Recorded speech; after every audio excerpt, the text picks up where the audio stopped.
It's true though. He does usually call me around this time, but it was really cool because, like I said, I've been always getting like a block, and so she was basically saying there may be areas where I either haven't healed, or it might be areas where Mm, I just need to probably go back through and just could still be in the process, because how the grief process, she said it can yes. work a lot of different ways, and people are sometimes can experience traumatic events, and they actually are stuck in like Mm, the process of grief, dealing with that situation that took place in their life.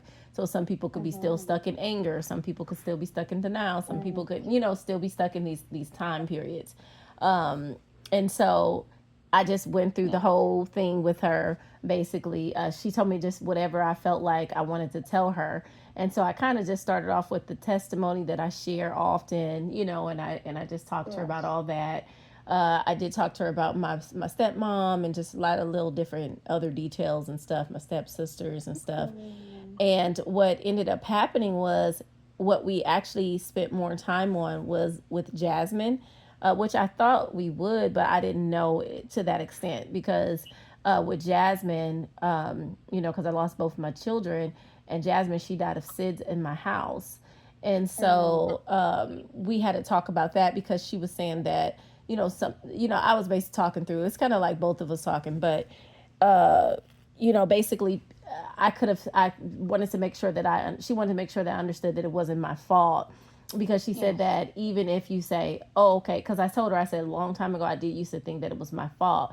And then I was like, but it Mm, helped me so much when I got the death certificate and stuff, and the process that it takes to make sure they do mm, like a whole investigation and stuff. And I told her that I knew mm, that it wasn't my fault, but it was just really hard, but I had let it mm, go. That's what I originally said. But yes. as we started to talk through the whole thing, she had to like take me through every single detail. Like we went through every detail, like Mm, when like what I did first or what I did second, and that none of that is your fault. And then she was saying how she just sees me as this amazing mother, because she told me to have to go back through when I was like 16 years old, and yeah. kind of like go back, because that was before I met my ex-husband. So that was another crucial part of my life. So that was really interesting. I went back through, I thought it would be something else, but it was actually right before I met my husband that we went back, my ex-husband. And then when I lost Jasmine, those were the 2 points.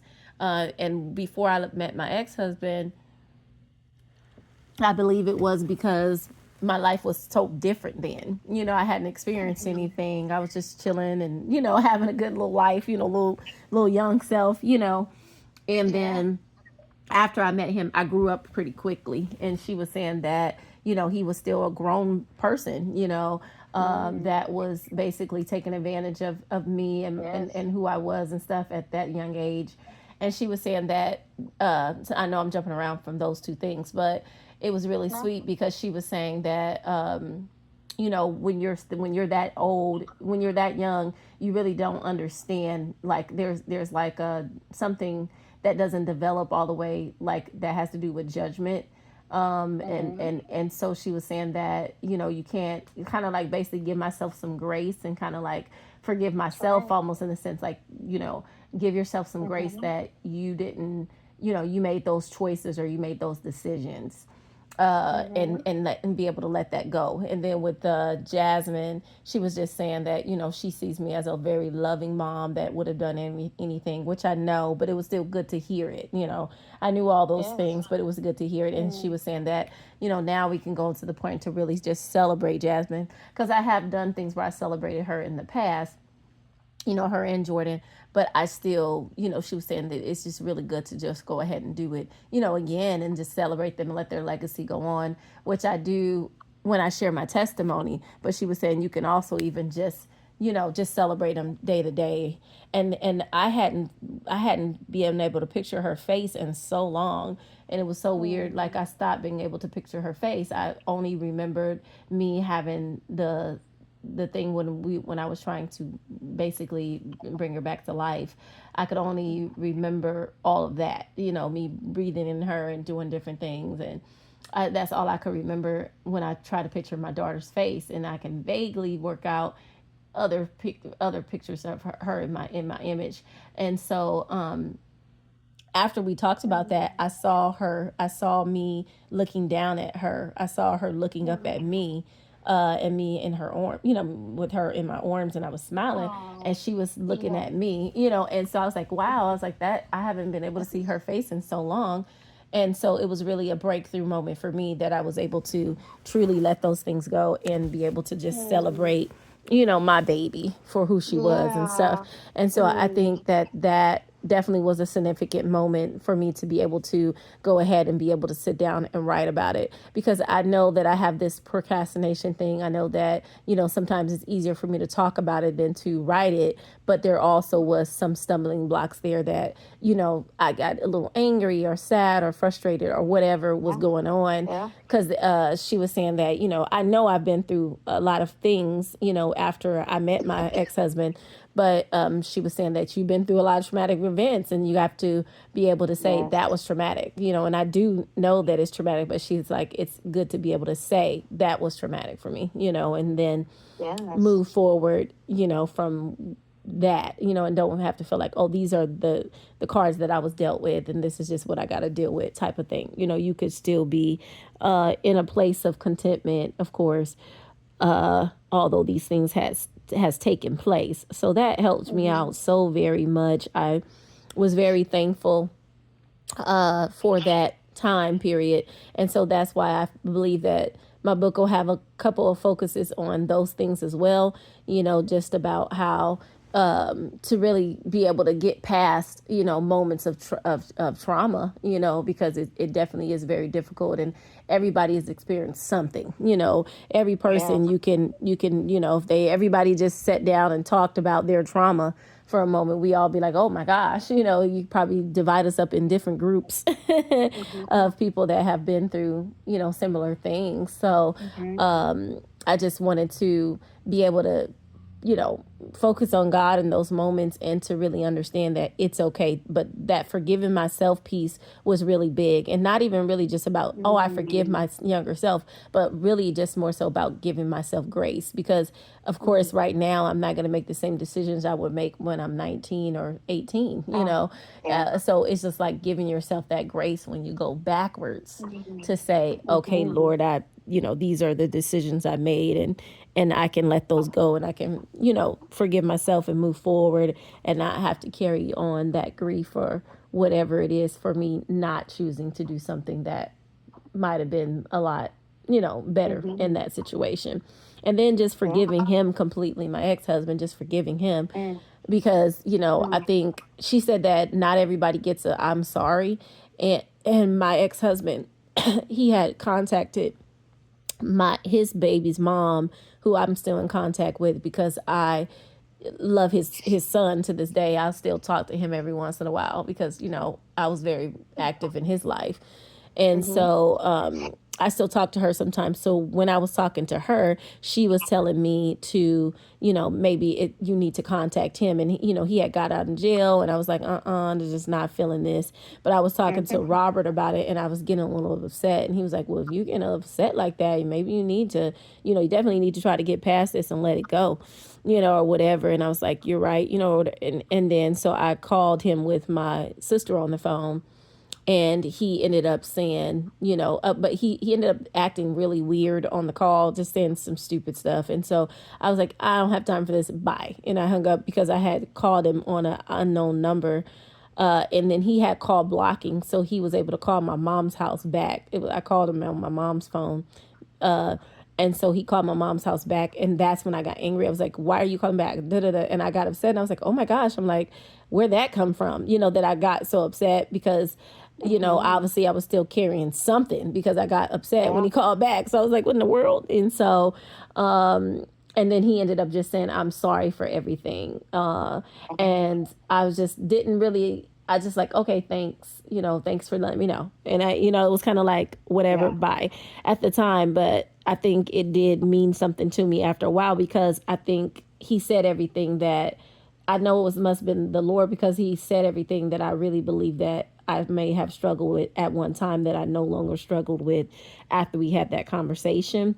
But she was saying that it's okay to be disappointed in someone that had promised to basically do something and didn't follow through. She was like, that's normal for you to feel that way, like, and then she was like, and then it's the beautiful thing is this is like night and day, which I know that with Robert now, and I have a really great life, and everything's really beautiful at the end of the day.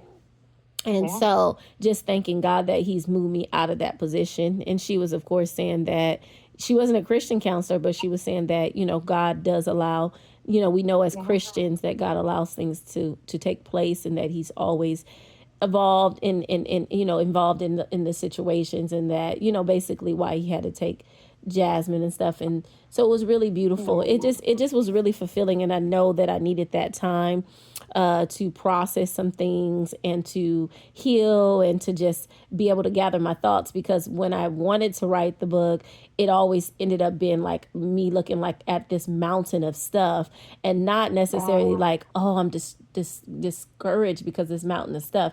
Just that, man, this is a mountain of stuff. So I want to start knowing where to begin. But when I start pulling stuff Yeah. out, I'm like, oh my God, there's a lot. And Yeah. so, and then it's easy to get distracted too, because it's so much, type of thing. So I wanted to be able to, and she kind of said that, there's certain things you can say, okay, this is a part of my book and this is not, which I figured. But it was really good to be able to say that, like, this is a part of my book, this is not, this is a part of my book, this is not, you can pick and choose, so you can, basically make it your own. And Yeah. so I think I'm starting to head towards a point where I can really and truly do whatever it is that God is calling me to do, because I just needed to take that time to breathe and to relax. And, I talked about all the small stuff as well, my sister, taking in my nieces and nephews. Like, I talked about all of that with her. We Yeah. talked about everything in the world. And it was really kind of cool, because it was more like a real conversation we were having every day. And we were just kind of talking through things. The only time I did cry and got emotional was when we talked about Jasmine.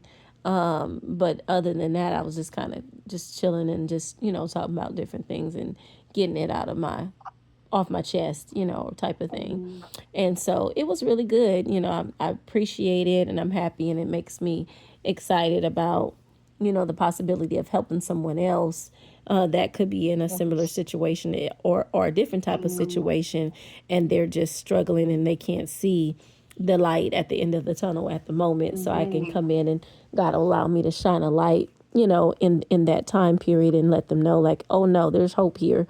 And that's really the point of my book, to let somebody know there's hope here. Like, you don't have to feel like you're drowning, and if you do, you don't have to feel that way all by yourself. Somebody's here to be able to give you the words of encouragement to keep going, and that this time period of your life is just really a season, and no matter what season you are in, no weapon formed against you shall prosper. So although those weapons formed, they didn't prosper in your life, and they don't have to, and so you identify what could potentially happen from this situation taking place in your life, and respond accordingly. Make sure that you're studying the word, make sure you're putting on the full armor of Christ, make sure you're allowing the Lord to love you through it, and getting the counseling you need. To a certain degree, we are responsible for our healing journey. Nobody can go on it for you. People can go on it with you, but nobody can go on it for you. So there's a difference, and then even the people that go on it with you, they can't take the steps that you have to take. You know what I'm saying? Like, they can go on it with you, but if they are stepping 2 steps ahead of you, and you're still back at spot one, then you can't. They're just kind of pulling you along, but you're not receiving anything. You have to get to the point where you can say, okay, this is what I need to do. It's time for me to go ahead and jump in this ocean and swim. I can't continue to be on the shore in this sadness, or this anger, or this, whatever it is. I gotta get on the shore. I gotta get, I gotta get on the boat so I can get to the other side, type of thing. Like, you gotta do it so that God can bring you to the point where you can find completion in fulfillment, and be completely free at the end of the day.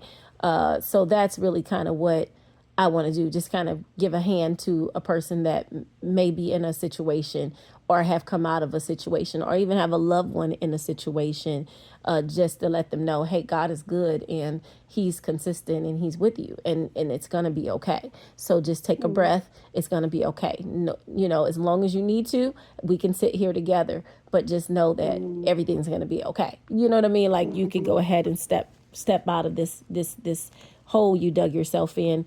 You don't have to pity the hole. You can get out of it. You can just climb out, type of thing. So I believe that God's calling me to people that are in that type of mindset at the moment most. It's still also